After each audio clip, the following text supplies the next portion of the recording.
भारतीय संविधान ही जातिवाद पैदा कर रहा है और जाति का प्रमाण पत्र दे रहा है। कोई ब्राह्मण जाति का प्रमाण पत्र नहीं देता। सनातन चिल्लाने से सनातन नहीं बचेगा, सनातन की संरक्षा नहीं होगी। अगर सनातन का उद्धार करना चाहते हैं तो देववाणी संस्कृति, संस्कृत एवं गुरुकुलों का संरक्षण करना होगा। जो भी हो रहा है यह सरासर गलत है, यह सवर्णों के साथ सरासर अन्याय है, यह नहीं होना चाहिए।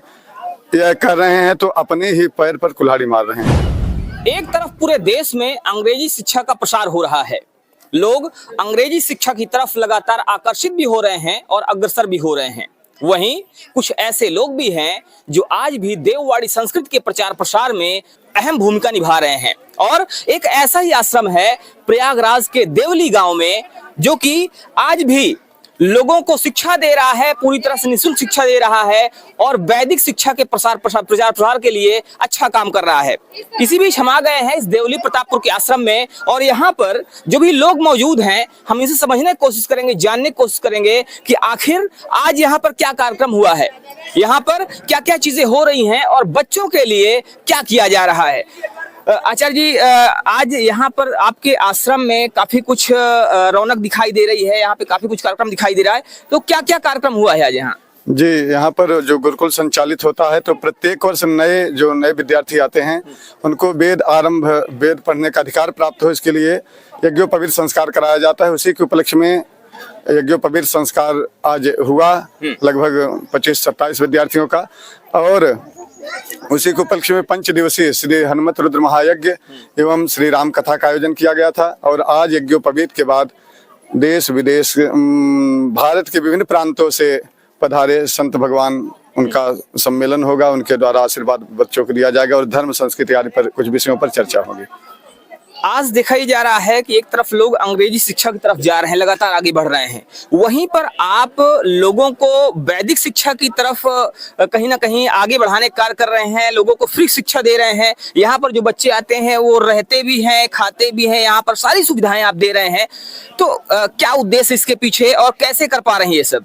इसका उद्देश्य यही है कि सनातन जो चिल्ला रहे हैं लोग फेसबुक मीडिया और केवल मुंह से कह रहे हैं सनातन, और सनातन चिल्लाने से सनातन नहीं बचेगा, सनातन की संरक्षा नहीं होगी। अगर सनातन का उद्धार करना चाहते हैं तो देववाणी संस्कृति, संस्कृत एवं गुरुकुलों का संरक्षण करना होगा, संस्कृत का पठन पाठन पे ध्यान देना होगा, जिससे कि सनातन संस्कृति हमारी बची रहे, हमारा सनातन धर्म बचा रहे। जो ह्रास हो रहा है, बार बार कुठाराघात किया जा रहा है विधर्मियों के द्वारा, तो उसी सब बचाने के लिए हमारे आने वाली पीढ़ी को अपने संस्कृति के विषय में, अपने सनातन के विषय में, धर्म के विषय में, संस्कृत के विषय में, देववाणी के विषय में जानकारी रहे, इन विषयों को यहाँ पढ़ाया सिखाया जाता है। और यह आम जनमानस के सहयोग से संपन्न हो रहा है।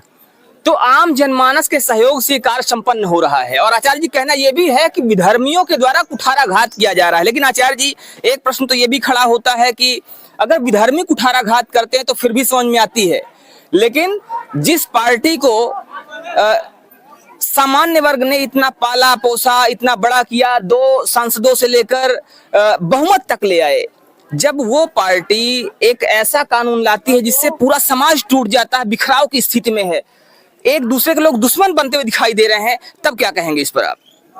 अब ऐसे में तो महाराज जी हैं, हमको ज्यादा राजनीति नहीं आती और हम राजनीति नहीं, लेकिन यह है कि जो भी हो रहा है यह सरासर गलत है, यह सवर्णों के साथ सरासर अन्याय है, यह नहीं होना चाहिए।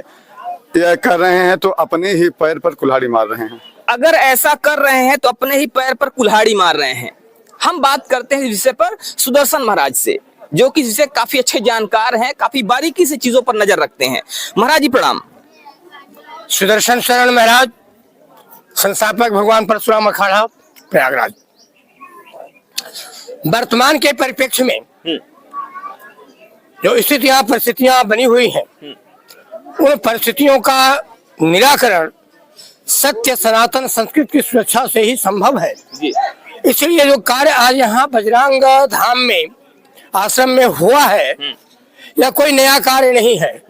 अनादिकाल से गुरुकुल की परंपरा चली आ रही है और उसी परंपरा के अंतर्गत वेदारंभ यानी अक्षर ज्ञान देने के लिए बालकों को सर्वप्रथम यज्ञोपवीत यानी 3 तागा, 3 का मतलब 3 कर्तव्य यह कर्तव्य बोध है।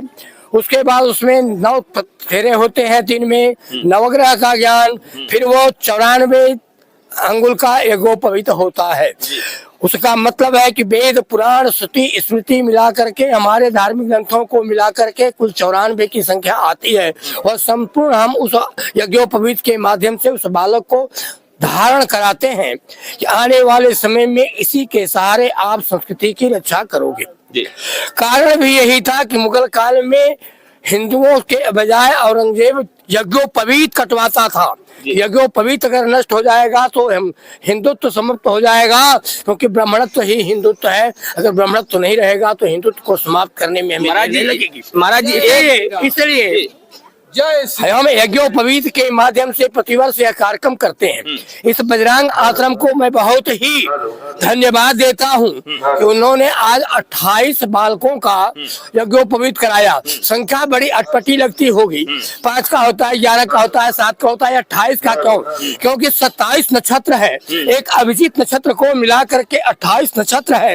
वह नक्षत्र तारों के रूप में चमक करके और संपूर्ण सनातन संस्कृति को पंचांग के माध्यम से चलाने का कार्य करते हैं, समय काल की सीमा को निर्धारित करते हैं। इसलिए हमने 28 बालकों का यज्ञोपवीत करके 28 नक्षत्रों के रूप में खड़ा किया है। अश्विनी से लेकर के अभिजीत नक्षत्र तक वो 28 नक्षत्र को नक्षत्रों के माध्यम से प्रतिवर्ष हम यज्ञोपवीत करेंगे, और उसकी संख्या के आधार पर हम समाज में संस्कृत को बचाने का कार्य प्रारंभ कर यज्ञोपवीत हुआ।